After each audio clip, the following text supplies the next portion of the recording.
Psycho तुम सिर्फ मेरी हो। एपिसोड 29। रिया का दम घुटने लगा था। विवेक का हाथ रिया के टॉप के अंदर मूव कर रहा था। विवेक ने रिया को वॉल के अगेंस्ट इतनी कसकर पुश कर रखा था कि रिया हिल डुल भी नहीं पा रही थी।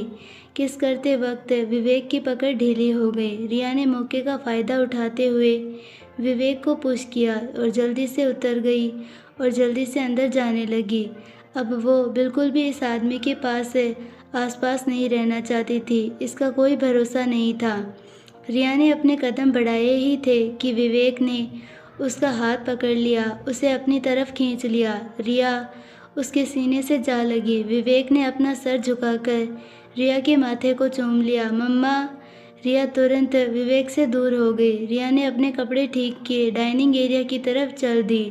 रिया ने विपुल और माधव की तरफ देखा और मुस्कुरा दी। अंकल आप। विपुल ने विवेक की तरफ देखते हुए कहा। रिया ने पीछे मुड़कर देखा। वो हैरान हो गई। विवेक उसके पीछे ही आ रहा था। मेरा पीछा छोड़ने का क्या लेगा ये आदमी, रिया ने मन ही मन सोचा। विवेक जाकर डाइनिंग टेबल पर बैठ गया। वो इतने रौब से बैठा था जैसे ये घर उसी का हो।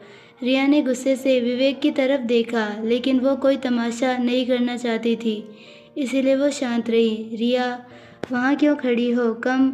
माधव ने कहा। माधव को विवेक कुछ ठीक नहीं लग रहा था। उसे विवेक से अच्छी वाइब नहीं आ रही थी।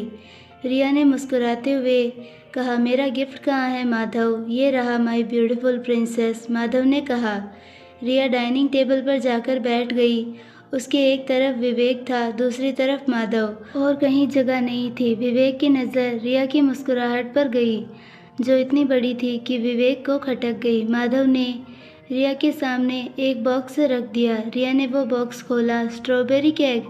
रिया खुश हो गई। मेरा इतने दिनों से केक खाने का मन कर रहा था, लेकिन टाइम ही नहीं मिल रहा था। सो स्वीट माधव, तुम कितने प्यारे हो, रिया ने कहा।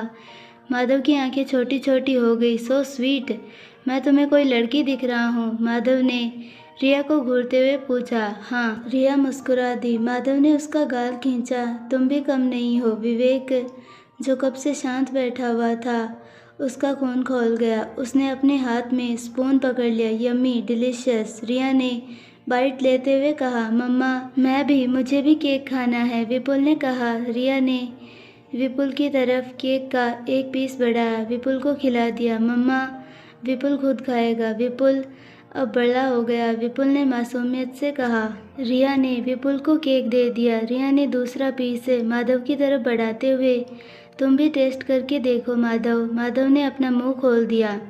रिया ने उसे केक खिलाया। हाँ, इतना बुरा भी नहीं है। माधव ने वो पीस ले लिया और खाने लगा। रिया ने तीसरा पीस उठाया और खुद खाने लगी। उसने विवेक को पूछना तक छोड़ो, उसे इग्नोर कर दिया, जैसे वो वहाँ था ही नहीं। उसने विवेक की तरफ देखा तक नहीं। विवेक, जो कब से शांत बैठा हुआ था, उसका खून खौल गया। उसने अपने हाथ में स्पून पकड़ लिया। रिया ने अभी अपने केक के पीस का एक बाइट लिया ही था। विवेक ने उसका हाथ पकड़ लिया। उसका हाथ अपने तरफ करते हुए वो पूरा केक का पीस खा लिया। रिया का मुंह खुल गया। वो दंग रह गई। माधव और विपुल भी उनकी तरफ देखने लगे। रिया सकपका गई। विवेक ने उसका हाथ इतनी कसकर पकड़ रखा था जैसे वो रिया का हाथ ही तोड़ देगा। विवेक गुस्से से रिया को घूर रहा था। रिया ने एक झटके से अपना हाथ पीछे ले लिया। सिचुएशन काफ़ी ऑकवर्ड हो गई थी। माधव विवेक की इस हरकत को देखकर हैरान था। उसे विवेक में शुरू से ही कुछ गड़बड़ लग रही थी। रिया ने सिचुएशन को ठीक करने के लिए, सॉरी मिस्टर रॉय, मैं आपको भूल गई थी, ये लीजिए, आप भी केक खाइए, रिया ने झूठी मुस्कुराहट के साथ कहा। उसने विवेक की तरफ अपना केक बढ़ा दिया। रिया को विवेक पर बहुत गुस्सा आ रहा था। ये आदमी बिना सोचे समझे कुछ भी कर देता है। रिया ने सबको खाना सर्व किया। इस बार उसने सबसे पहले विवेक को खाना सर्व किया था। डिलीशियस, ये तुमने कुक किया? रिया, माधव ने पूछा। तुम्हें कैसे पता? रिया ने कहा। अब तो आंखें बंद करके भी पहचान लूँ कि ये तुमने बनाया है, माधव ने कहा। इतनी आदत हो गई है तुम्हारे हाथ के खाने की, माधव ने रिया का हाथ पकड़ते हुए उसके हाथों को चूम लिया। माधव रिया के साथ फ्लर्ट कर रहा था। रिया ने माधव को घूरते हुए, तुम नहीं सुधरोगे, रिया ने कहा। माधव रिया के कान की तरफ झुका। वैसे तुम भी दिखने में काफ़ी टेस्टी हो, माधव ने रिया के साथ फ्लर्ट करते हुए कहा। मुझे खाना बनाने के साथ साथ बहुत कुछ आता है, तुम कहो तो करके बताऊं? रिया ने माधव को घूरते हुए कहा। अरे यार, तू तो बुरा मान गई, मैं तो मजाक कर रहा था, माधव ने रिया के कान में कहा। अरे मैं तो खाने की तारीफ कर रहा था, सब समझ रही हूँ मैं, रिया ने कहा। किसी ने टेबल के नीचे गुस्से से अपने हाथ में पकड़ा स्पून तोड़ दिया। विवेक की आंखों में डार्कनेस आ गई। विवेक का फेस लाल हो गया था। गुस्से से उसकी सारी नसें उभर आई थी। वो गुस्से से माधव को देख रहा था। जैसे उसका बस चलता तो वो उसे धक्के मारकर माधव को यहाँ से बाहर फेंक देता। उसने ज़्यादा कुछ तो नहीं सुना, लेकिन कुछ कुछ सुनाई दे रहा था। तुम भी दिखने में टेस्टी हो, विवेक के कान में ये शब्द गूंज रहा था। पता नहीं क्यों, लेकिन उससे उनकी क्लोजनेस खल रही थी। वो खुद भी समझ नहीं पा रहा था। उसका मन कर रहा था कि वो माधव की सारी हड्डियां तोड़ दे। विवेक माधव को गुस्से से देख रहा था।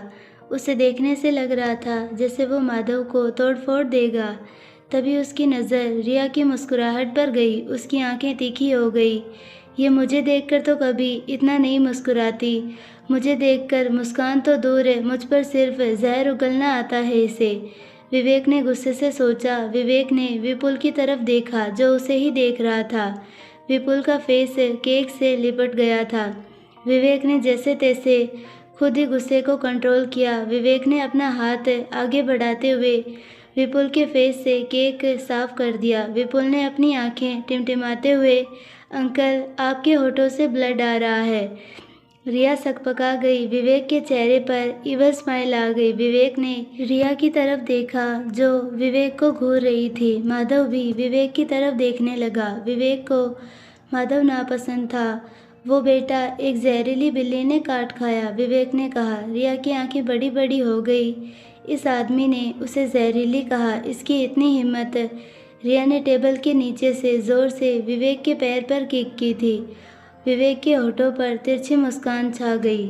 जहरीली बिल्ली बुली है ना अंकल, विपुल ने पूछा। विवेक ने अपना सिर हिला दिया। रिया हैरानी से विपुल की तरफ देखने लगी।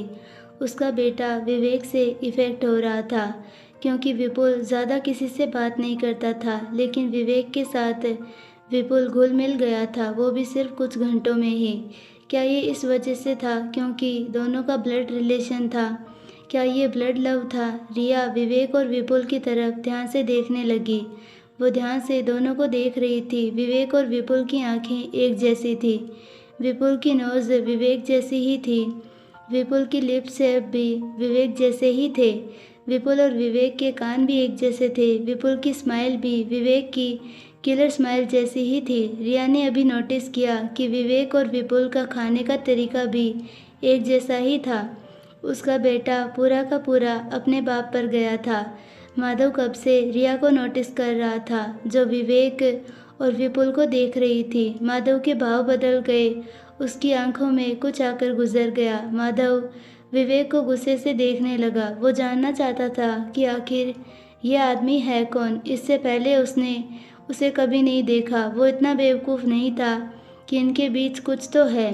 माधव की आंखों में विवेक खटक गया। एक अनजानी सी वॉर दोनों में छिड़ गई थी। उसी समय विवेक की नज़र भी माधव की नज़रों से मिल गई। दोनों की आंखों में एक दूसरे के लिए अलग सी चिंगारी छिड़ चुकी थी। विवेक को तो माधव वैसे ही बर्दाश्त नहीं था। विवेक ने माधव से नज़रें हटा ली और अपना खाना खाने लगा। अभी विवेक ने एक बाइट ली ही थी कि तभी विपुल बोला, अंकल आपको खाना कैसा लगा? ये ना मेरी मम्मा ने कुक किया है, ये मेरा फेवरेट फूड है।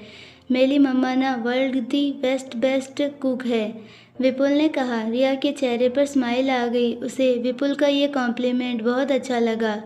विवेक ने विपुल की तरफ देखा। अच्छा है, विवेक ने बस इतना ही कहा। रिया की आंखें छोटी छोटी हो गई। ये खुद को समझता क्या है? खाना खाकर मुझ पर कोई एहसान कर रहा है क्या? रिया ने गुस्से से मन ही मन सोचा। विवेक ने खाना खाते वक्त टेबल के नीचे से रिया का हाथ पकड़ लिया।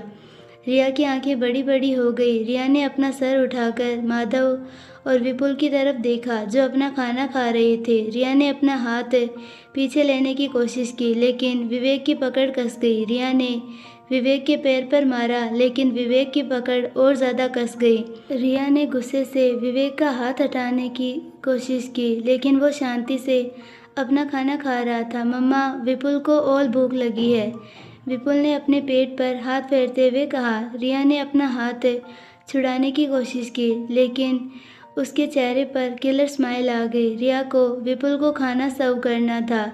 रिया ने अपने नाखून विवेक के हाथ में ज़ोर से चुभा दिए लेकिन विवेक उसका हाथ छोड़ने के लिए तैयार नहीं था। विपुल रिया को भी देख रहा था। मम्मा, क्या हुआ?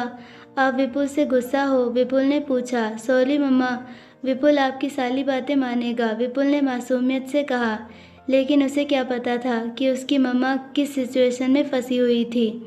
विवेक शांति से अपना खाना खा रहा था जैसे कुछ हुआ ही नहीं। रिया ने और ज़ोर से विवेक के हाथ में अपने नाखून धंसा दिए। उसके नाखून के निशान विवेक के हाथों में छप गए थे लेकिन मजाल है ये आदमी उसे छोड़ दे। रिया ने गुस्से से मन ही मन सोचा। विवेक पर इसका कोई असर नहीं था। तभी रिया ने अपना लेफ्ट हैंड उठाया और विपुल को खाना सर्व करने लगी। मम्मा, आप अपना लेफ्ट हैंड क्यों यूज़ कर रहे हो? विपुल ने पूछा। उसका बेटा भी अपने बाप से बिल्कुल कम नहीं था, छोटी छोटी चीज़ों पर ध्यान देता था। रिया ने मन ही मन सोचा। हाँ रिया, तुम अपना लेफ्ट हैंड क्यों यूज़ कर रही हो? माधव ने पूछा। लो, बस इसी की कमी रह गई थी, सब मिलकर जान ले लो मेरी, रिया ने गुस्से से सोचा। वो मेरे लेफ्ट हैंड में थोड़ा सा दर्द था, रिया ने झूठी मुस्कान के साथ कहा।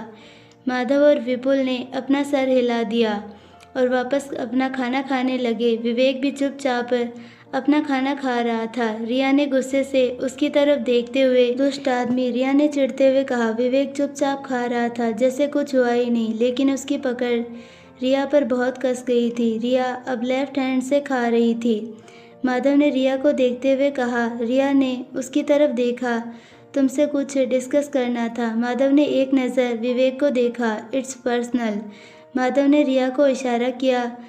रिया समझ गई। वो जानती थी कि माधव इम्पोर्टेंट काम से ही आया था। बेडरूम में वेट करो, I just come in few minutes, Riya ने कहा। सभी वापस खाना खाने लगे लेकिन कोई था जो फिर खोल गया। विवेक ने माधव को रिया को इशारा करते हुए देख लिया था। विवेक ने जाहिर तौर पर इसे किसी और तरीके से ले लिया था। विवेक के सामने अंधेरा छा गया। उसके जहन में आग लग गई थी।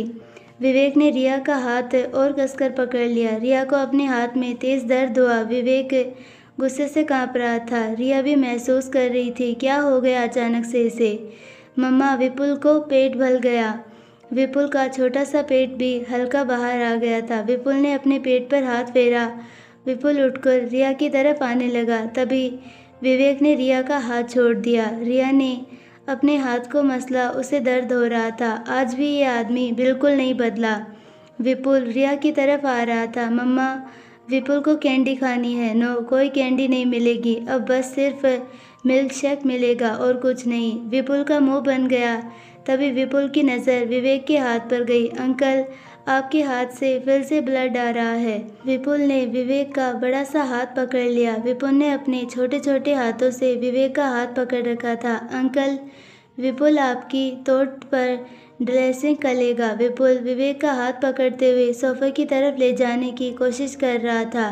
अंकल, आप तो बहुत भाली हो, विपुल ने शिकायत करते हुए कहा। विवेक खड़ा हो गया। विपुल विवेक का हाथ पकड़ते हुए सोफे पर बैठ गया। अंकल, आप यहीं लेना, मैं अभी आता हूँ। विपुल अपने नन्हे नन्हे पैरों से भागता हुआ अपने रूम में गया और फर्स्ट एड बॉक्स लेकर आ गया। रिया ये सब देख रही थी लेकिन उसने कुछ नहीं कहा। रिया किचन की सफाई करने लगी।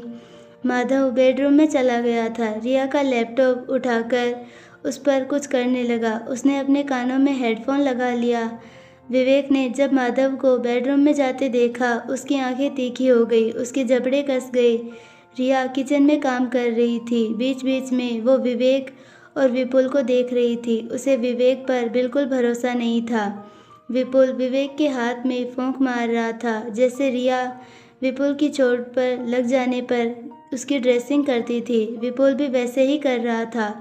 विपुल के नन्हे नन्हे हाथों में कॉटन थी। विपुल जब भी विवेक के चोट पर फूंक मारता उसका गाल फूल जाता और गाल लाल हो जाते, जिससे वो और प्यारा लगने लगता। विवेक भी विपुल को ही देख रहा था। विपुल बहुत ही प्यारा बच्चा था। विवेक को विपुल से अलग सा अपनापन महसूस हो रहा था। विवेक विपुल के बालों में हाथ फेरने लगा। अंकल, ऐसा मत करिए वरना मम्मा गुस्सा करेगी, विपुल ने कहा। क्यों? विवेक ने पूछा। मम्मा को विपुल के बाल बहुत पसंद है। अंकल, मैं बड़ा हो गया हूँ, लेकिन मम्मा है ना कि मेरी सुनती ही नहीं है। मैं मम्मा को कहता हूँ मम्मा, विपुल खुद ना ही करेगा, लेकिन मम्मा ना गुस्सा करती है। मम्मा मुझे बात देती है। मैंने मम्मा को कहा, मम्मा मैं 4 साल से ज़्यादा का हो गया हूँ, अब मैं बड़ा हो चुका हूँ, लेकिन मम्मा मुझे डांट देती है। और तो और मम्मा अभी भी विपुल की मालिश करती है। मम्मा ना विपुल के सारे कपड़े उतार देती है, फिर मेरी मालिश करती है। मैंने ना मम्मा को कहा, मम्मा अब मैं बड़ा हो गया हूँ। विपुल को शर्म आती है, लेकिन मम्मा सुनती ही नहीं, वो बस मेरी मालिश करती रहती है। विपुल रिया की यानी अपनी मम्मा की मीठी मीठी बुराइयां कर रहा था।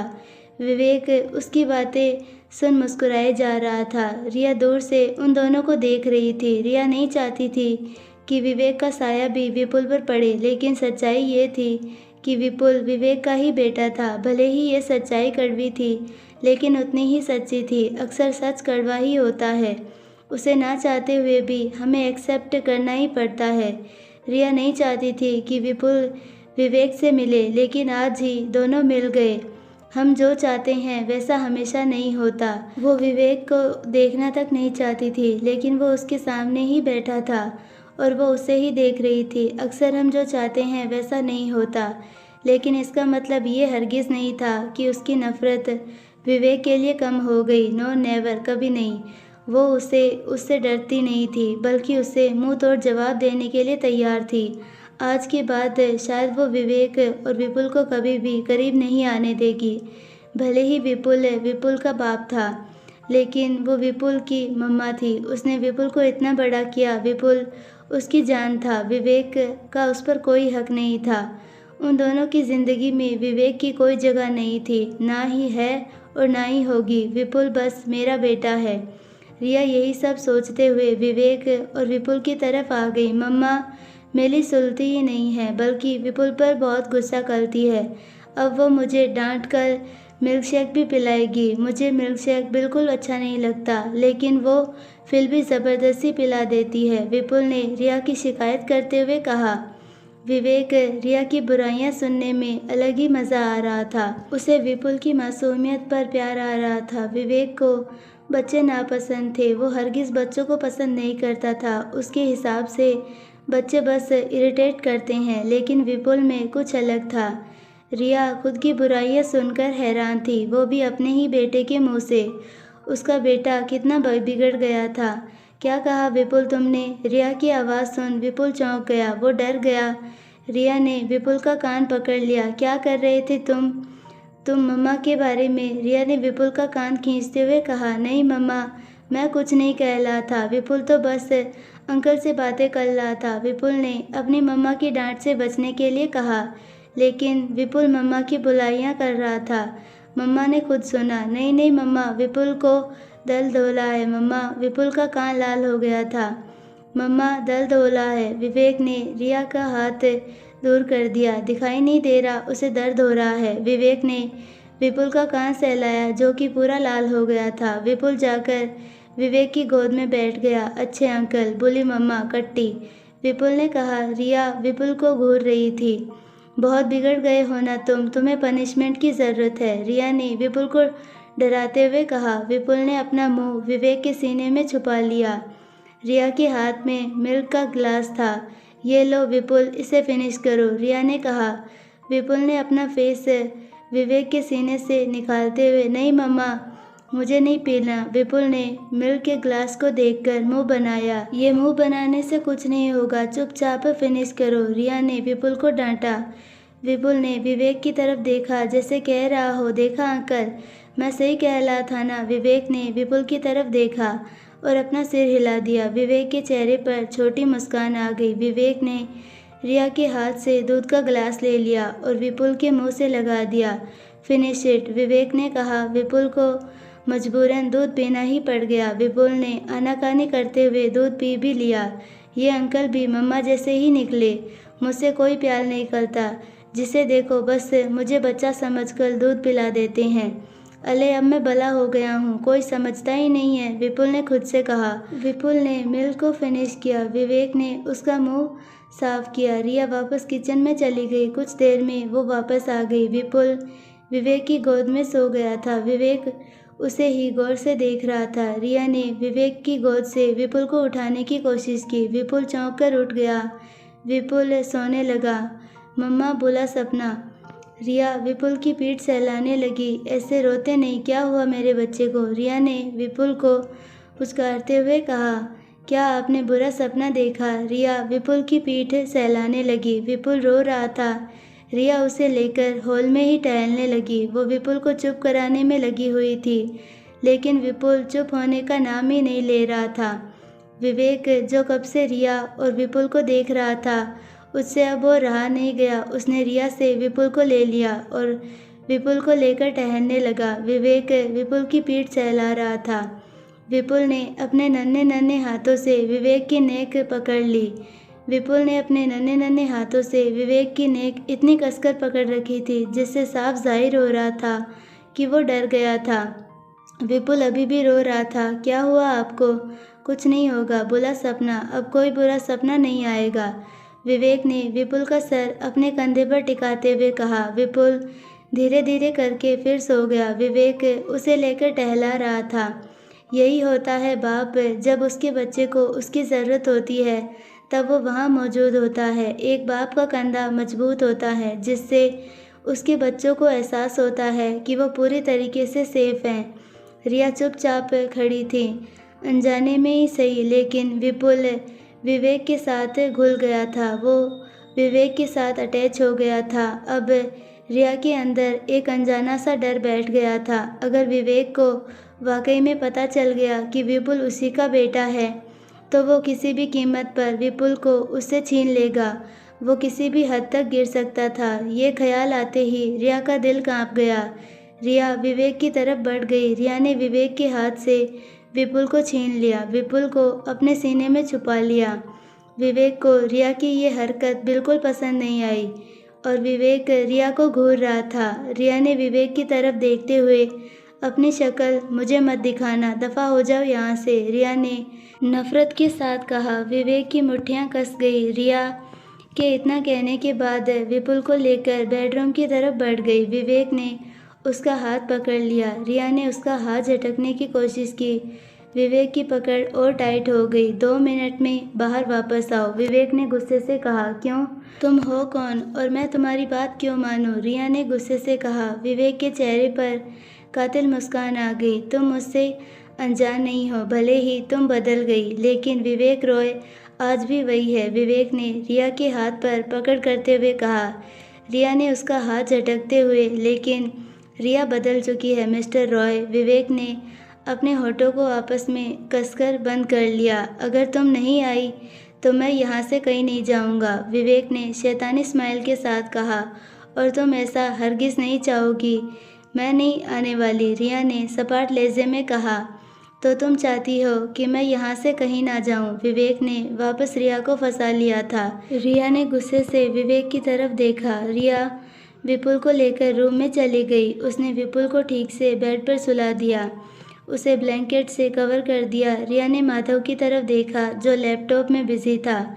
माधव को एक बार देखने के बाद रिया बाहर चली गई। विवेक अभी भी वहीं खड़ा था। रिया उसके पास आ गई। विवेक ने उसका हाथ पकड़ लिया और बाहर लेकर आ गया।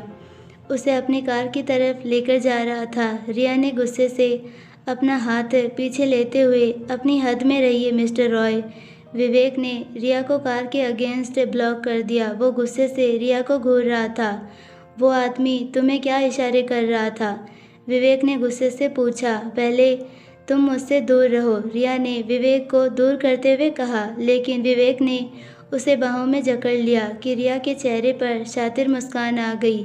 एक पति अपनी बीवी को और क्या और किस लिए इशारा करता है, इस बात से अनजान तो नहीं हो तुम। इतने नादान नहीं हैं आप मिस्टर रॉय। रिया ने विवेक के भाव देखे। रिया के फेस पर मुस्कान आ गई थी। इस आदमी को उसके एक एक शब्द से फर्क पड़ता था। विवेक का खून खोल गया। विवेक ने वापस रिया को कार से लगा दिया। Mister Roy, leave me. मेरे हस्बैंड मेरा वेट कर रहे हैं और मैं नहीं चाहती कि वो मुझसे नाराज़ हो जाएं, रिया ने विवेक के सीने पर मारते हुए कहा। रिया का एक एक शब्द विवेक के गुस्से को बढ़ावा दे रहा था। विवेक अंदर से खोल रहा था। उसका मन कर रहा था कि वो रिया का गला दबा दे। विवेक का दिल जल रहा था। कहीं नहीं जाओगी तुम, समझी? विवेक गुस्से से चिल्लाया। उसने गुस्से से रिया के बाल पकड़ लिए। उसके होठों को गुस्से से चूमने लगा। रिया विवेक को खुद से दूर कर रही थी, लेकिन विवेक ने उसे दबोच रखा था।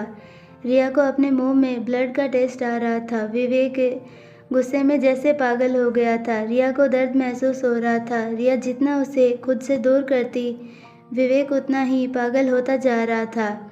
रिया ने अपनी पूरी ताकत लगाकर विवेक को धक्का दिया। रिया ने अपनी जीन्स के साइड से गन निकाल ली और विवेक पर पॉइंट की। रिया हाँफ रही थी। रिया का चेहरा गुस्से से लाल हो गया था। उसके होठों से ब्लड आ रहा था। बहुत बर्दाश्त कर लिया मैंने तुम्हें, रिया गुस्से से चिल्लाई। विवेक भी गुस्से से उसे ही देख रहा था, लेकिन उसके चेहरे पर कोई डर जैसा कोई भाव नहीं था। रिया ने गुस्से से विवेक पर गन पॉइंट कर रखी थी। विवेक वापस से उसके करीब आने लगा। I said don't come near me, Riya ने गुस्से से कहा, लेकिन विवेक अपने कदम उसकी तरफ बढ़ा रहा था।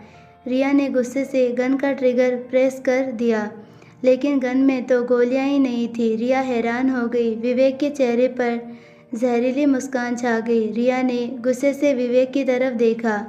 विवेक ने अपने हाथ में मौजूद बुलेट को रिया के सामने ज़मीन पर गिराते हुए रिया को आंख मार दी। रिया गुस्से से भर गई। उसने अपने दांत पीस लिए। रिया आगे बढ़ी। वो विवेक को सबक सिखाना चाहती थी। रिया ने अपना हाथ उठाया, तभी विवेक ने उसका हाथ पकड़ लिया। विवेक ने उसे घुमाते हुए उसकी पीठ पर हाथ लगा दिया। विवेक ने रिया के कार के अगेंस्ट प्रेस किया। जिस खिलौने से तुम मुझे डरा रही थी बेबी, उससे मैं बचपन में खेला करता था। जिस खिलौने को तुमने आज पकड़ना सीखा है, उस खिलौने को विवेक रॉय ने खेलकर छोड़ दिया। इस खेल को तुम आज खेल रही हो, उस खेल का बादशाह हूँ मैं, विवेक ने गुस्से से कहा। रिया के गाल पर बाइट करते हुए कहा, तुम्हारी हिम्मत कैसे हुई बुलेट निकालने की? रिया गुस्से से चिल्लाई, तुम्हें क्या लगा विवेक रॉय कोई कच्चा खिलाड़ी है? मौत से खेलना काम है मेरा बेबी। तुम्हारी हिम्मत कुछ ज़्यादा ही बढ़ गई है। इतनी नफरत करती हो मुझसे? बहुत, रिया ने नफरत से कहा। विवेक ने उसकी नेक पर बाइट की। वैसे इस नफरत की वजह क्या है, मैं जान सकता हूँ? विवेक ने रिया के कान में फुसफुसाते हुए कहा। रिया ने अपनी हैंड वॉच का एक बटन प्रेस किया। शार्प ब्लेड बाहर आ गया। रिया ने विवेक के हाथ पर उस ब्लेड से वार किया। विवेक के हाथ पर कट लग गया था। विवेक की पकड़ ढीली हो गई। रिया ने उसे धक्का दिया। रिया ने गुस्से से उसकी तरफ देखते हुए कहा, फरेब। रिया चिल्लाई। विवेक के भाव बदल गए। वो कंफ्यूज लग रहा था। तुम्हारे द्वारा दिया गया धोखा, रिया गुस्से से चिल्लाई। विवेक को कुछ समझ नहीं आ रहा था। मैं उस दिन सुबह वहाँ से निकल गई। हॉस्पिटल जाकर मुझे पता चला कि मेरा भाई नहीं रहा। इतना ही नहीं, उसकी मौत 4 महीने पहले ही हो गई थी। विवेक हैरान हो गया। यही सोच रहे थे ना कि मुझे ये सब कैसे पता चला? इतना ही नहीं, डॉक्टर से बोला गया कि मुझे इसके बारे में कुछ पता ना चले। रिया ने गुस्से से कहा, कौन सा खेल खेल रहे थे मेरे साथ? रिया ने नफरत से कहा, तुमने मेरी इज्जत मुझसे छीन ली मिस्टर रॉय। रिया ने गुस्से से विवेक का कॉलर पकड़ लिया। जब मैंने तुम्हें अपने भाई के बारे में कभी बताया ही नहीं, तो तुम्हें कैसे पता था कि मेरा भाई हॉस्पिटल में एडमिट था? रिया गुस्से से चिल्लाई। रिया ने गुस्से से विवेक का कॉलर खींचा। डॉक्टर का अचानक से मुझसे 20 लाख एडमिट करने के लिए कहना, ये कोई इत्तेफाक नहीं था। उस समय रिया नादान थी। उसे दुनियादारी की समझ नहीं थी, लेकिन अब रिया नादान नहीं थी। मिस्टर रॉय, रिया की आंख भर गई। तुमने मेरी मासूमियत मुझसे छीन ली और आज मैं क्या से क्या बन गई। रिया ने गुस्से से कहा, मैंने अपनी पूरी ज़िंदगी में कभी गन नहीं पकड़ी थी, पकड़ना तो दूर की बात है, कभी देखा तक नहीं था। लेकिन आज ना जाने कितनों के खून से रंगे थे मेरे हाथ। रिया ने गुस्से से कहा। उसकी आंखें भरी हुई थी। सब तुम्हारी वजह से हुआ। तुमने मुझे क्या बनने पर मजबूर कर दिया। वो रिया मर गई। रिया का गला भर गया था। रिया ने गुस्से से विवेक को धक्का दिया। तुमने खुद मुझे तुमसे नफरत करने की वजह दी मिस्टर रॉय। विवेक उसे देख रहा था। तुम जानते हो उस दिन जब हमारी आखिरी रात और हम साथ में थे, विवेक ने अपना सर उठाया। विवेक ने उसकी आंखों में देखा। मैं तुम्हें कुछ बताना चाहती थी। मैं तुमसे अपने जज्बात जाहिर करना चाहती थी, लेकिन उससे पहले ही तुमने मुझे धमकी दी थी कि मैं तुम्हारे उठने से पहले ही वहाँ से चली जाऊँ। तुम्हारे डर का असर कुछ ऐसा था कि मैं सचमुच डर गई थी, इसीलिए कुछ कह नहीं पाई तुमसे। रिया हंसी। मैं सचमुच नादान थी। शायद मुझे लोगों को समझना नहीं आता था। मुझे लोगों की समझ नहीं थी। रिया खुद पर हंसी। लेकिन जब मैंने तुम्हारे द्वारा दिए गए फरेब के बारे में पता चला तो मैं टूट गई। मेरे पास कुछ नहीं बचा था। रिया का गला भर गया। रिया फिर पागलों की तरह हंसने लगी। विवेक ने उसका चेहरा अपने हाथों में भर लिया। उसे उस रात मुझसे क्या कहना चाहती थी, विवेक ने पूछा। रिया ने नफरत से उसकी तरफ देखा। जो रिया तुमसे कुछ कहना चाहती थी वो मर गई मिस्टर रॉय। तुमने मारा है उसे मिस्टर रॉय। वहाँ बहुत तेज़ हवाएं चल रही थी। रिया के बाल हवा में लहरा रहे थे। उस रात तुम मुझसे क्या कहना चाहती थी, विवेक ने उसके माथे को चूमते हुए पूछा। विवेक पहली बार बेचैन हो गया था। रिया ने विवेक का हाथ झटक दिया। रिया नफरत से मुस्कुराई। क्यों बताऊं मैं तुम्हें, रिया ने गुस्से से कहा। उस रात तुम मुझसे क्या कहना चाहती थी, विवेक ने बेचैन होकर पूछा। गलती हो गई थी मुझसे, नादानी कर बैठा था मेरा दिल, रिया ने विवेक की आंखों में देखते हुए नफरत से कहा। अच्छा हुआ कि मैंने उस रात तुमसे कुछ नहीं कहा, वरना पूरी ज़िंदगी मैं खुद से नफरत करती कि मैंने तुमसे वो सब क्यों कहा।